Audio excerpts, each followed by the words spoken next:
Sahabat semua, karena cuaca yang ekstrim beberapa hari yang lalu atau beberapa minggu yang lalu menyebabkan makam dari cucu Peter van de Poel ambruk, sahabat semua. Lokasinya ada di sebelah depan sana ya. Dan kita mencari di sebelah mana ambrukan dari bangunan tersebut, karena bangunan Belanda itu sangat kuat sekali, seperti ada yang di depan saya ini. Ini adalah bangunan Belanda yang berusia sekitar 200 tahunan ya sahabat semua. Dan sahabat semua bisa melihat di video saya sebelumnya ya, banyak sekali makam-makam Belanda yang sudah saya review di tempat ini. Dan ini sangat rungkut lagi ya tanamannya, karena sudah beberapa bulan ini belum diekskavasi. Semoga pemerintah daerah setempat ya, terutama di kota Tegal ini, bisa memperhatikan tempat yang sangat bersejarah ini, karena ini adalah merupakan bukti sejarah yang sangat otentik sahabat semua, bahwa peradaban orang-orang Belanda saat itu pernah menghuni di kota Tegal ini, yang notabene kota yang sangat strategis sahabat semua. Karena bangunan-bangunan Belanda di kota Tegal itu sangat banyak ya, terutama Tegal itu adalah kota transit, yaitu kota utama perjalanan kereta api antara Cirebon dan Semarang dengan adanya gedung SCS, Semarang Cirebon Stumtrammaskapit sahabat semua. Dan sahabat semua, ini adalah evakuasi yang dahulu kala kita pernah lakukan dengan tim dari Tegal History ya. Lokasinya sudah rungkut lagi, dan kemungkinan di bulan inilah nanti kita akan garap bersama ya, karena ini mendekati bulan puasa. Jadi nanti kita adakan acara untuk buka bersama dengan penjaga makam dan pemelihara makam di Kerkhof Tegal ini.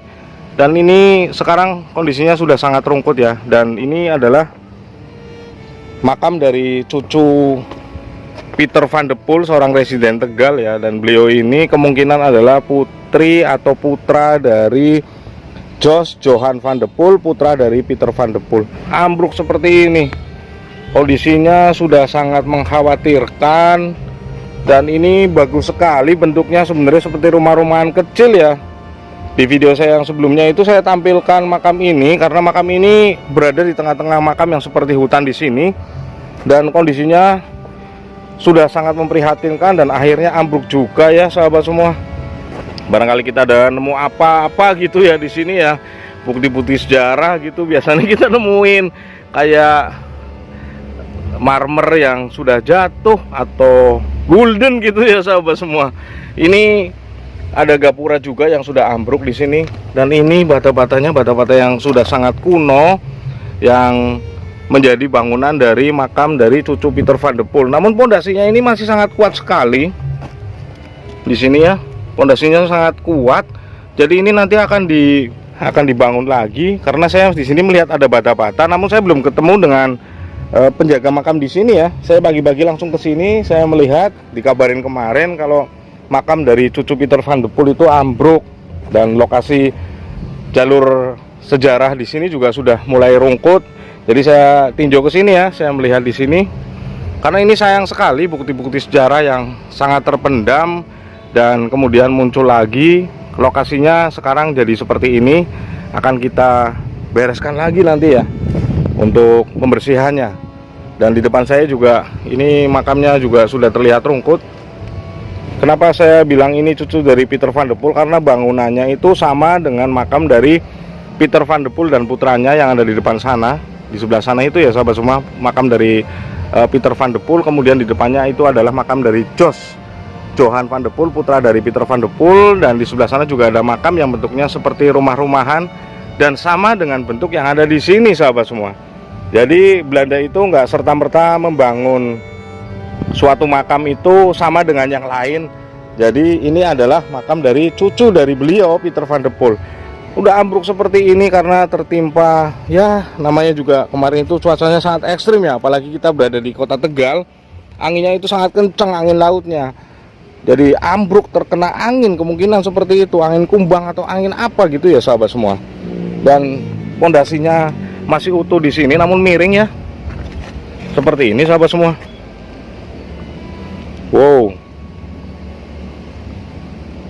padahal ini bangunan yang sangat bersejarah, dan ini harus bisa diekskavasi lagi. Dan kemungkinan ini dari cucu beliau ya, cicit beliau, Pak Setia Utama mungkin udah mandatin kepada Mas Rudi mungkin ya untuk membereskan makam ini jadi bagus lagi dan berdiri tegak tinggi ya, seperti kemarin. Ini lokasinya tadinya wah serem ya sahabat semua, seperti hutan. Saya review siang dan malam di sini. Lokasinya seperti hutan dan pohonnya tinggi-tinggi, dan dinas dari Disperkim Kota Tegal sempat membantu kemarin menebangi pohon-pohon yang sangat tinggi di sini, namun tidak semuanya karena ini hanya untuk penyejukan ya, biar lokasinya nggak terlalu panas banget gitu. Jadi disisain pohon-pohon ini yang kerja di sini jadi nggak terlalu kepanasan kalau siang gitu sahabat semua. Nah, ini adalah makam dari cucu beliau, Pieter van de Poel, dan kemungkinan beliau ini adalah anak dari Jos Johan van de Poel. Sayang sekali ya bisa ambruk kayak gini ya, karena cuaca ya, gimana lagi ya, namanya Tegal itu kotanya kadang itu kalau dingin ya lumayan sejuk, tapi kalau panas ya seperti sekarang ini sedang panas sekali hawanya sahabat semua. Ini adalah makam dari cucu beliau, Pieter van de Poel ya, seorang residen Van Tagal, dan beliau itu dahulu kala adalah orang yang terkenal bahwa Tegal itu memang Tegal kota yang sangat masyhur dan kota yang strategis sahabat semua. Seperti saya tadi ngomong ya, saya belum sempat review ke gedung SCS ya. SCS itu singkatannya Semarang Cirebon Stoomtram Maatschappij. Jadi itu adalah perusahaan besar tentang perkereta apian yang menghubungkan antara Cirebon dengan Semarang atau Semarang dengan Cirebon, dan kereta-kereta itu berhenti pasti di Tegal karena Tegal adalah sentral yang otomatis itu sebagai pusat ya, di tengah-tengah. Jadi pergerakan kereta api dari Semarang menuju Cirebon atau sebaliknya itu pasti berhenti di Tegal, dan di situ ada gedung yang namanya gedung SCS, dan masyarakat Tegal itu mengatakan gedung itu adalah gedung Lawang Satus. Seperti di Semarang bangunannya seperti itu. Jadi ya inilah bukti-bukti sejarah yang ada di kota Tegal, bahwa notabene kota Tegal itu adalah kota yang strategis dan kota yang sangat dinamis sahabat semua, dengan masyarakatnya yang mempunyai pekerjaan atau mempunyai usaha-usaha yang kompleks.